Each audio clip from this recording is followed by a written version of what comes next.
एक इंसान किसी भी चीज़ को मुश्किल बना देता है जब वो उस चीज़ के बारे में बार बार सोचता है।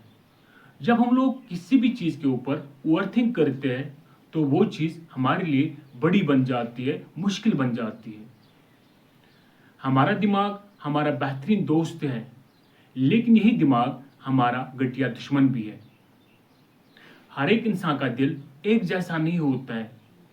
कुछ इंसान बहुत ही काइंड होते हैं और कुछ इंसान सख्त दिल के लोग होते हैं। जो ग्रेट लीडर्स होते हैं वो हम्बल होते हैं।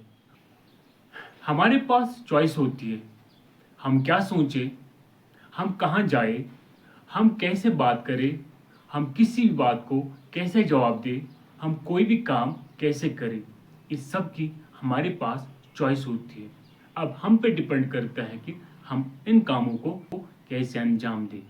कुछ लोग ऐसे होते हैं जो हर एक बात हर एक इंसान के साथ शेयर करते हैं, जबकि हमें हर एक बात हर एक इंसान के साथ शेयर नहीं करनी चाहिए। हालात इंसान को बेहतर भी बना सकती है और बुरा भी बना सकती है।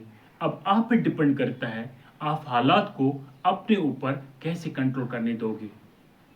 क्या आप हालात को ऐसे कंट्रोल करने दोगे कि वो आपको बुरे की तरफ ले जाएगी, या आप हालात को अपने आप को ऐसे कंट्रोल करने दोगे कि वो आपको अच्छे की तरफ ले जाए।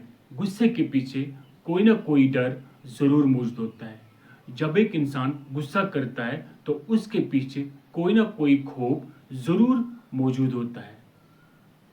हमारा दिमाग हमारा बेहतरीन दोस्त है, लेकिन यही दिमाग हमारा घटिया दुश्मन भी है। इंसान की पहचान इंसान की ज़बान से है। जब इंसान कोई भी बात करता है वो अच्छी चीज़ें बना भी सकती है या चीज़ों को बिगाड़ भी सकती है। हमारी ज़बान हमें पावर भी दे सकती है या हमें तबाह भी कर सकती है। मिलते हैं इंशाल्लाह अगली वीडियो में, तब तक के लिए अल्लाह हाफिज़।